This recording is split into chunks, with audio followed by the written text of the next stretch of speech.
mentioned is you and I know because we've all spoken to people is the finance system's been waiting for the green light. The big Web 2 companies have been waiting for a green light. There's a lot of people been waiting for a regulatory green light. Now, we haven't got it yet because we need regulations.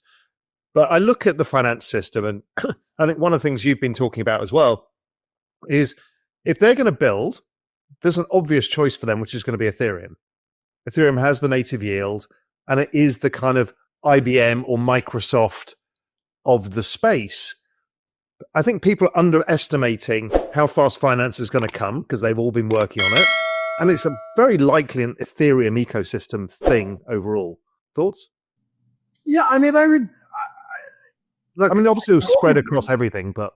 Yeah, I mean, I've always believed in this sort of multi-chain world, the different stack that they're building, that really what they're trying to do is go for the, let's say gaming is one, financial markets and other stuff, sure, but really it's the Web 2 infrastructure layer, the whole thing, that they have the capability to go after. So it's very, very interesting. They're kind of very focused. They know what they're doing. They're super smart people. So let's see, these things are bet. I think I probably missed the GMI that you talked about it. I mean, I'm sure you've gone through the whole thing. Yeah. So it's super interesting. So the other thing, I think, let's go back to macro first before we go back into this. Okay. We've got where are we in the macro cycle for you? And then we'll talk a little bit about Scott Bessent because we have a bit of edge there as well. Well, I think the Fed is... This entire government is all about GDP growth. And Scott said, I want to get the oil price lower and the dollar weaker. I mean, this is like macro heaven. If he can pull this off, this is like perfect situation. Deregulation, lower oil, lower dollar, let's lower rate. Lower dollar for a second. I mean, I'm not sure why we need that. Because China and Japan and all of the others can't buy US goods because you can't export your way with a too strong a dollar. China's kind of at a choke point because of the currency. And productivity. And we streamline everything. I just don't see how that isn't possible. Meaning the stronger dollar won't hurt us.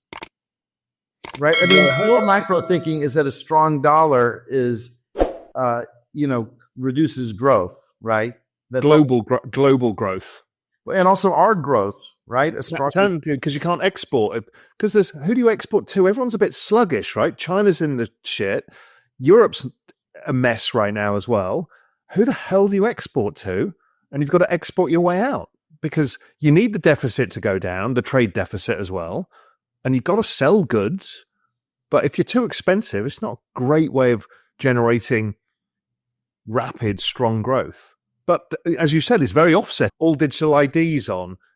If you put your digital ID in the US on, that's 370 million users come on immediately. They're not using blockchains as in buying and selling crypto.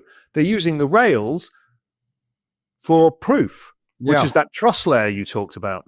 Yeah. Yeah. And we haven't seen any of that yet. If you put the other chart up, that is the number of blockchain transactions processed per second. Blockchains now process 50 times as many transactions per second as they did just 4 years ago. 50 times. Like I keep saying this, right? I don't know anything that grows like this. What grows like this? Maybe it's certainly not in the financial world. Like maybe there's some, venture tech areas. There isn't. I mean, AI has been fast, right? Really, really fast, but nothing like this. Certainly nothing that is financialized. AI is not financialized. This is financialized, and it's growing at a pace.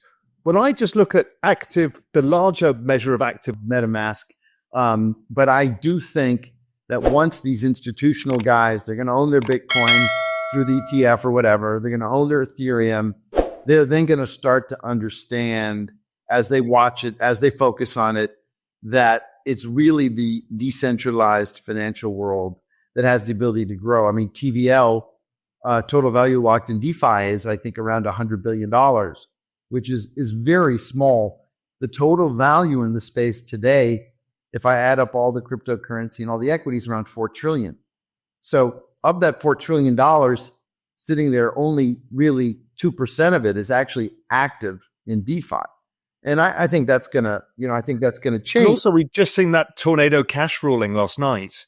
Yeah, I didn't get a chance to dig into that. What was the so really they tried to prosecute a person, a developer, for a piece of code, which was the DeFi decentralized finance protocol, and it got thrown out by the Court of Appeal, saying you can't prosecute code. And so, it's under freedom of speech, code is.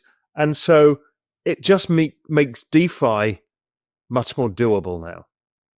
Well, and also, in the NFT ecosystem, around the Animoca stuff, you've invested in, the guys here in Cayman, Ledden, who are Bitcoin lending, which is super interesting.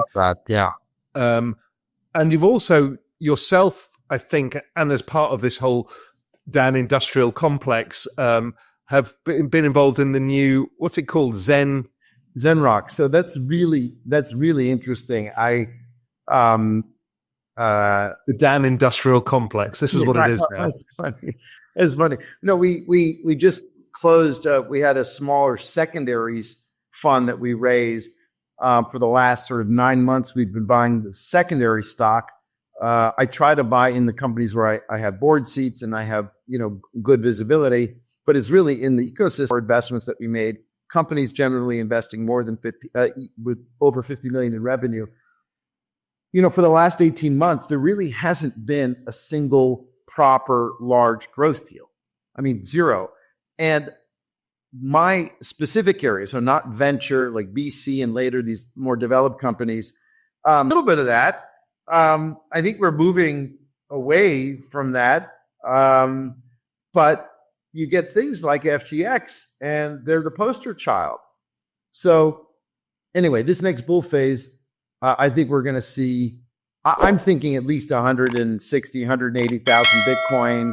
That's about right, Yeah, I wonder, it's interesting because we're talking about these big numbers.